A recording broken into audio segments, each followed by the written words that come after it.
അവതാരം ശക്തീശ്വരി, ശക്തി പ്രകടിപ്പിക്കുകയാണ്. മൃദംഗാശ്വരി ക്ഷേത്രത്തിൽ പ്രാർത്ഥിക്കുന്ന ഏത് ഭക്തനോ ഭക്തയ്ക്കോ അസാധാരണമായ ശക്തി ഉണ്ടാകുകയാണ്. കായികമല്ല, അല്ലാത്ത ഒരു ശക്തി ഉണ്ടാകും. ഈ ക്ഷേത്രത്തിലെ നിന്നും പുറപ്പെട്ട വലിയൊരു സംഭവമാണ് തിരുവിതാംകൂറിൽ സംഭവിച്ച സംഭവം. 1680 മുഗളൻ തിരുവനന്തപുരം ആക്രമിച്ചു. മുഗളൻ എന്ന് പറഞ്ഞാൽ മുഗൾ രാജാവിൻ്റെ ഒരു സർദാർ 1000 പട്ടാളക്കാരുടെ കൂടി വന്ന് മധുരയിൽ നിന്ന് അദ്ദേഹം ആർക്കോട്ട് നവാബിനെ സഹായിക്കാൻ പോയതാണ്. പക്ഷേ മധുരയിൽ നിന്ന് അയാൾ കിഴക്കോട്ട് തിരിയുന്നതിന് പകരം തെക്കോട്ട് വന്ന് അദ്ദേഹം പടിഞ്ഞാട്ട് തിരിഞ്ഞു.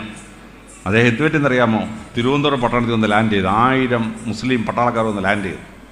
ഈ പട്ടാളക്കാർക്ക് എന്ത് ചെയ്യണമെന്ന് അറിയാമോ? മുഗളിന് സ്ഥലം തെറ്റി വന്ന അയാളവിടെ തമ്പടിച്ചു. മണക്കാടെന്ന് സ്ഥലത്ത് അദ്ദേഹം തമ്പടിച്ചു. ഈ 1000 പട്ടാളക്കാരെ നേരിടാൻ വയ്യാഞ്ഞിട്ട് ഉമയമ്മ റാണി ജീവനും കൊണ്ട് തിരുവനന്തപുരത്ത് നിന്ന് രക്ഷപ്പെട്ടു. അവർ ആറ്റിങ്ങൽ പോയി താമസിച്ചു. 8 വർഷം മുഗളൻ തിരുവനന്തപുരം ഭരിച്ചു. 1680 മുതൽ 1988 വരെ. ഉമയമ്മ റാണി നേരെ പഴശ്ശിരാജാവിനെ വിവരം അറിയിച്ചു. അന്ന് നമ്മൾ ഈ ബ്രിട്ടീഷുകാരോട് യുദ്ധം ചെയ്ത വീരകേളർമ്മ പഴശ്ശിരാജാവിൻ്റെ അപ്പൻ്റെ ചേട്ടനാണ്. ആ മനുഷ്യൻ ഇവിടുന്ന് പുറപ്പെട്ടു. എങ്ങനെ പുറപ്പെട്ടെന്നറിയാമോ? മൃദംഗശില ക്ഷേത്രത്തിനകത്ത് അദ്ദേഹം ഉടവാൾ കൊണ്ടുവച്ചു. എന്നിട്ട് അദ്ദേഹം ഇവിടെ പ്രാർത്ഥിച്ചു. എന്നിട്ട് മൃദംഗശൈലി ദൈവോട് പറഞ്ഞു, നിൻ്റെ ശക്തി ഈ വാളിലേക്ക് ആവാഹിക്കണം, ഞാനൊരു ദേശത്തെ രക്ഷിക്കാൻ വേണ്ടി പോവാണ്. അങ്ങനെ ഇദ്ദേഹം ഇവിടുന്ന് തിരുവനന്തപുരത്ത് പോയി. അദ്ദേഹമാണ് കോട്ടയം തമ്പുരാൻ എന്ന് അവകാശപ്പെടുന്ന ആൾ. ഈ കോട്ടയം തമ്പുരാൻ തിരുവനന്തപുരത്ത് ഇന്ന് അവിടുത്തെ സൈന്യത്തെ രൂപീകരിച്ചിട്ട് മൃദംഗശൈലി ക്ഷേത്രത്തിൽ പ്രാർത്ഥിച്ച ശക്തിയുടെ വാളുണ്ടല്ലോ അതുകൊണ്ട് പോയി. അങ്ങനെ തിരുവട്ടാർന്ന സ്ഥലത്ത് വെച്ചിട്ട് ഈ മുസ്ലിം സർദാറിനെ കൊന്നു. പക്ഷെ കൂടുള്ള മുസ്ലിങ്ങളുണ്ട്, ഒരു പട്ടാണികളാണ്. അവരോട് അദ്ദേഹം പറഞ്ഞ് വന്ന് താമസിച്ചാൽ മതി. അങ്ങനെ മണക്കാട്, വിഴിഞ്ഞം, പൂവാർ ഇവിടെയൊക്കെ ഈ മുസ്ലിങ്ങളെ താമസിപ്പിച്ചു.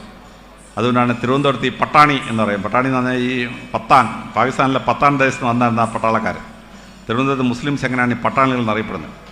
ആ പട്ടാണികളുടെ വർഗത്തിൽപ്പെട്ട ആളാണ് കേരളത്തിലെ ആദ്യത്തെ IG ഖാൻ അബ്ദുൽ ഗാഫർ ഖാൻ സുഹ്റാവർദി. ഈ താമസിച്ച പട്ടാളക്കാരുടെ കൂട്ടത്തിൽപ്പെട്ടാണ്. ഈ കോട്ടയം തമ്പുരാൻ ഇവിടുന്ന് പോകുമ്പോൾ ഒരു ഇളയ സഹോദരിയെ കൂടെ കൊണ്ടുപോയി. ആ സഹോദരിയാണ് ഉമാദേവി തമ്പുരാട്ടി.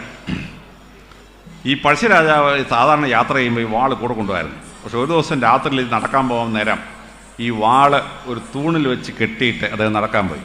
ആ സമയത്ത് തിരുവനന്തപുരത്ത് നായർ പ്രമാണിമാർ ഈ പഴശ്ശിരാജാവിനെ കോട്ടയം തമ്പുരാനെ വെട്ടിക്കൊന്ന ഉമാദേവി തമ്പുരാട്ടി ഒറ്റയ്ക്കായി. ഉമാദേവി തമ്പുരാട്ടിയെ തിരിച്ച് കണ്ണൂർ വിടാൻ വയ്യ. ആ ഉമാദേവി തമ്പുരാട്ടിയെ കിളിമാനൂർ കൊട്ടാരത്തിൽ രാജാവ് കല്യാണം കഴിച്ചു. ആ രാജാവിന് ഉമാദേവി തമ്പുരാട്ടിയിലുണ്ടായ ആളാണ് മാർത്താണ്ഡവർമ്മ എന്ന് പറയുന്ന രാജാവ്. മാർത്താണ്ഡവർമ്മ